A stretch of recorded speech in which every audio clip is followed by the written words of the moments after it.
Hello दोस्तों, कैसे हैं आप सभी। आशा करती हूँ अच्छे होंगे और मन लगाकर पढ़ाई कर रहे होंगे। तो आप सभी का स्वागत है आपके अपने यूट्यूब चैनल प्रतिष्ठा हिंदी ज्ञानधारा में। तो आज हम नाटक विधा में आगे बढ़ते हुए बात करेंगे भीष्म शाहनी के नाटक पर और जगदीश चंद्र माथुर के नाटक पर। तो आज देखते हैं भीष्म शाहनी के नाटक कौन कौन से हैं, फिर उन्हें हम ट्रिक से याद करेंगे और साथ ही साथ जगदीश चंद्र माथुर के भी नाटकों को देख लेंगे। तो क्लास की शुरुआत करने से पहले अगर आप चैनल पे फर्स्ट टाइम आए हैं तो वीडियो को पूरा देखिएगा। वीडियो अच्छी लगेगी तो लाइक कीजिएगा और इसी तरह की और भी वीडियोस पाना चाहते हैं जो ट्रिक के साथ याद करा दी जाए, तब आप उसके लिए मेरे चैनल को सब्सक्राइब कर लीजिएगा ताकि मेरे द्वारा जो भी वीडियोस अपलोड की जाए उसकी नोटिफिकेशन आप तक तुरंत पहुंचे। तो क्लास की शुरुआत करने चलते हैं, हमारे साथ आप लोग भी बने रहिएगा। तो देखते हैं भीष्म शाहनी के नाटक, इनके द्वारा जो नाटक लिखे गए हैं। सबसे पहले इनका नाटक आता है हानुश। हानुश जो है ये 1977 ईस्वी में लिखा गया नाटक है। ये बहुत ही ज़्यादा महत्वपूर्ण है। प्रश्न यहाँ से, इनके जितने भी नाटक हैं सभी के सभी बहुत ही महत्वपूर्ण नाटक है, सभी परीक्षा में आए हुए भी हैं। तो भीष्म शाहनी का जो पहला नाटक है वो है हानुश। ये 1977 ईस्वी में लिखा गया है। दूसरी रचना है कबीरा खड़ा बाजार में। ये रचना 1981 ईस्वी में लिखी गई है। अगली रचना है माधवी। माधवी 1985 ईस्वी की रचना है। आगे बात करें तो अगली रचना है मुआवजे। मुआवजे 1993 ईस्वी की रचना है। इसके बाद एक रचना इन्होंने लिखी थी रंग दे बसंती चोला। ये 1998 ईस्वी के द्वारा 98 ईस्वी में लिखी गई है। और अगली लास्ट रचना है आलमगीर। आलमगीर जो रचना है ये 1999 ईस्वी में लिखी गई रचना है। तो यहाँ पे हमने भीष्म शाहनी के नाटकों को देखा है और इनके नाटकों को याद करने के लिए एक छोटी सी स्टोरी को हम पढ़ते हैं जिसकी सहायता से आप इनके सारे नाटकों को याद रख सकते हैं आसानी से। तो सबसे पहले हम लेते हैं भीष्म शाहनी को, क्योंकि भीष्म शाहनी के सारे नाटक हैं। तो यहाँ से देखिएगा, भीष्म शाहनी कहते हैं कि हानुस, किससे कह रहे हैं? हानुस से। भीष्म शाहनी कहते हैं कि हानुस कबीरा खड़ा बाजार में। कबीरा कहाँ पे खड़ा है? कबीरा खड़ा बाजार में माधवी से मुआवजे की मांग कर रहा है।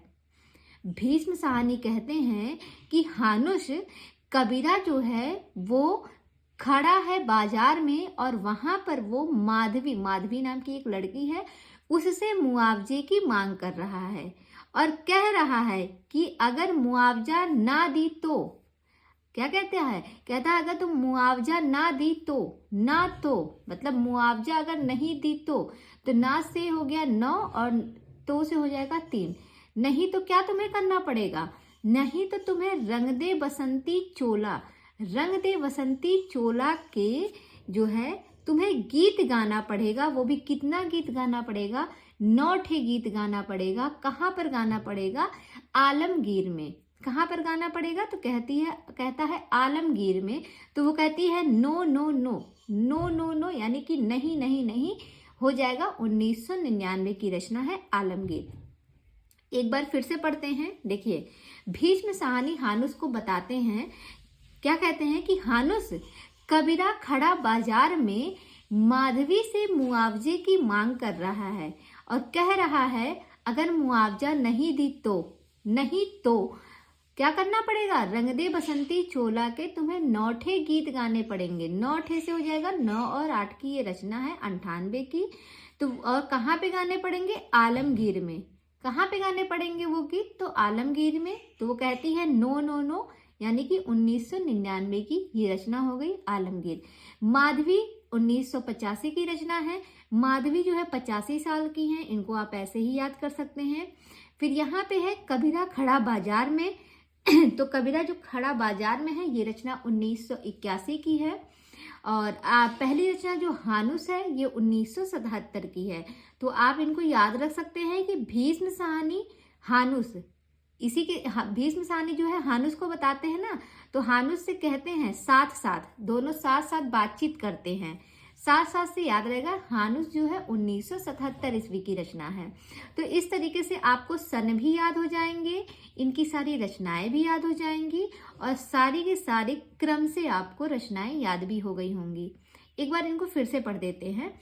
भीष्म साहनी कहते हैं कि हानुस कबीरा खड़ा बाजार में माधवी से मुआवजे की मांग कर रहा है और कहता है नहीं तो तुम्हें रंग दे बसंती चोला के 9 ठे गीत गाने पड़ेंगे आलमगीर में। तो कहती है नो नो नो।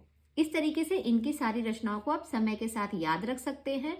अगर आप ट्रिक लिखना चाहते हैं तो मैंने ट्रिक भी लिख दी है, आप इसे अपनी भाषा में लिख कर याद रख सकते हैं। आगे अब हम देखते हैं जगदीश चंद्र माथुर के नाटक को। तो जगदीश चंद्र माथुर का जो नाटक है, सबसे पहले इनका एक नाटक है कोणार्क। कोणार्क जो है ये 1951 ईस्वी में लिखा गया नाटक है। इनकी दूसरी रचना है शारदिया। शारदिया 1959 ईस्वी की रचना है। अगली रचना है पहला राजा, ये 1969 ईस्वी की रचना है।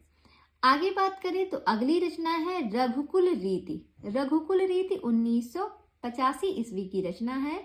और इसके बाद एक रचना है दशरथ नंदन। तो दशरथ नंदन जो है 1974 ईस्वी में लिखी गई रचना है। तो यहाँ पर हमने जो है जगदीश चंद्र माथुर के जो है 5 नाटकों को देखा है, जो कि ये भी बहुत ही महत्वपूर्ण है। इनका जैसे कोणार्क हो गया, पहला राजा हो गया, ये सारी रचनाएं बहुत ज़्यादा महत्वपूर्ण है और शारदिया भी कई बार परीक्षा में पूछा गया है। तो आइए अब इनके नाटकों को हम एक ट्रिक की सहायता से याद करते हैं। तो देखते हैं जगदीश चंद्र माथुर। देखिए यहाँ से लेते हैं कोणार्क। कोणार्क की शारदिया में, कोणार्क की शारदिया में मथुरा, मथुरा से आप कनेक्ट कीजिएगा माथुर को। कहते हैं कोणार्क में सर्दी का मौसम है, हाँ, तो कोणार्क की शारदिया में मथुरा के पहले राजा, मथुरा के पहले राजा ने उल्टे सीधे तरीके से रघुकुल रीति चलाई। किसकी तरह रघुकुल रीति चलाई? दशरथ नंदन की तरह, क्योंकि रघुकुल रीति जो चली थी वो दशरथ नंदन ने चलाई थी, सभी जानते हैं। तो इस तरीके से इनकी ट्रिक को हम याद कर लेंगे। एक बार फिर से पढ़ते हैं। माथुर को आप बना लीजिएगा मथुरा। तो कहते हैं कोणार्क, कोणार्क में सर्दी का समय है, वहां की बात हो रही है कि कोणार्क की शारदिया में मथुरा के पहले राजा क्या करते हैं? उल्टे सीधे तरीके से रघुकुल रीत चलाते हैं दशरथ नंदन की तरह। जैसे दशरथ ने जो है रघुकुल रीति चलाई थी, वैसे ही मथुरा के जो पहले राजा थे उन्होंने भी कोणार्क की शारदिया में वैसी ही रीति चलाई। इस तरीके से आप इनकी सारी रचनाओं को याद रख सकते हैं। और अगर आप इस ट्रिक को लिखना चाहते हैं तो मैंने ट्रिक को लिख भी दिया है अपने शब्दों में। आप भी जिस तरीके से आपको ये रचनाएं समझ में आ रही हैं, आप उसने भी जो है अपने शब्दों में अपने तरीके से लिख सकते हैं और लिख कर याद कर सकते हैं। और अच्छे से मतलब क्रम से याद करिएगा तो ज़्यादा सही रहेगा, क्योंकि एग्जाम में कई बार क्रम भी पूछ लेता है। और अगर क्रम से याद हो गया तो अच्छी बात है, नहीं तो फिर आप सन को साथ में लेकर चलिए। तो सन को साथ में लेकर चलेंगे। यहाँ पे देखिए पहले राजा का जैसे समय है 1969, तो पहले राजा की तरह उल्टे सीधे तरीके से काम करके, तो उल्टे सीधे तरीके से क्या करते हैं? रघुकुल रीति चलाते हैं। तो उल्टे सीधे से हो जाएगा 69। तो इनका समय मैंने याद ही करा दिया है, बाकी और भी समय इसमें दिए हैं, तो आप अच्छे से इनको याद रख सकते हैं। मैंने समय लिख दिया है। तो आज की क्लास को यहीं तक रखते हैं। वीडियो आपको पसंद आई होगी तो लाइक कीजिएगा और जैसा भी होगा आप कमेंट करके बताइएगा। तो आज की क्लास यहीं तक रखते हैं। कल मिलते हैं एक नए लेखक की नई रचना के साथ। तब तक के लिए बाय बाय, टेक केयर।